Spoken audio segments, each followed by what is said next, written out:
ভারতে পলাতক শেখ হাসিনার আশ্রয় এবং সংবাদ সম্মেলনের সুযোগ করে দেয়া এবং শহীদ ওসমান হাদি হত্যাকারীদের দেশে ফেরাতে সরকার ভারতের কাছ থেকে হিস্সা আদায় ব্যর্থ হয়েছে বলে অভিযোগ করেছেন বিরোধী দলীয় চিফ হুইপ নাহিদ ইসলাম।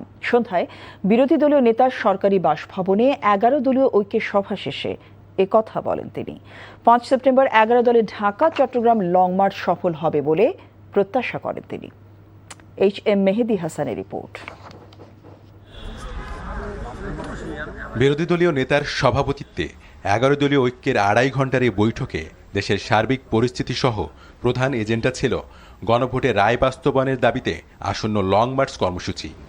শীর্ষ পর্যায়ের বৈঠক পরে 11 দলীয় ঐক্যের সমন্বয়ক ও জামায়াতের সহকারী সেক্রেটারি জেনারেল হামিদুর রহমান আজাদ সাংবাদিকদের জানান, গণভোটে রায় বাস্তবায়ন, জুলাই গণহত্যার বিচারে গতি বাড়ানো, আইন শৃঙ্খলার উন্নতি, দ্রব্যমূল্যের ঊর্ধ্বগতি রোধ সহ নানা দাবিতে লং মার্চ করবে 11 দল, যার শুরু হবে আগামী 5 September Dhaka Chattogram long march দিয়ে। চট্টগ্রামে আমাদের যে লং মার্চের আয়োজন, সেই আয়োজনটা যেহেতু সবার আগে হবে, এটাই বিস্তারিত আলোচনা আমরা করেছি। আর জাতীয় নাগরিক পার্টির আহ্বায়ক ও সংসদের বিরোধী দলীয় চিফ হুইপ নাহিদ ইসলাম বলেন, 180 দিনে সব ক্ষেত্রে ব্যর্থ এ সরকার ভারতের সাথে মর্যাদা ভিত্তিক কূটনৈতিক সম্পর্ক স্থাপনেও ব্যর্থতার পরিচয় দিয়েছে।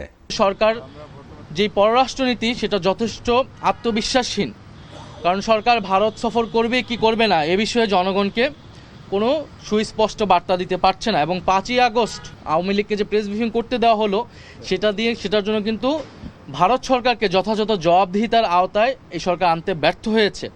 লং মার্চে কোনো বাধা এলে তা সর্বাত্মকভাবে প্রতিহত করার হুঁশিয়ারিও দেন নাহিদ ইসলাম। তার নিজস্ব যে 31 দফা তারা রচনা করেছিল, তার কোনোটিই কিন্তু তারা ফলো করছে না। HM মেহেদী হাসান, NTV নিউজ, ঢাকা।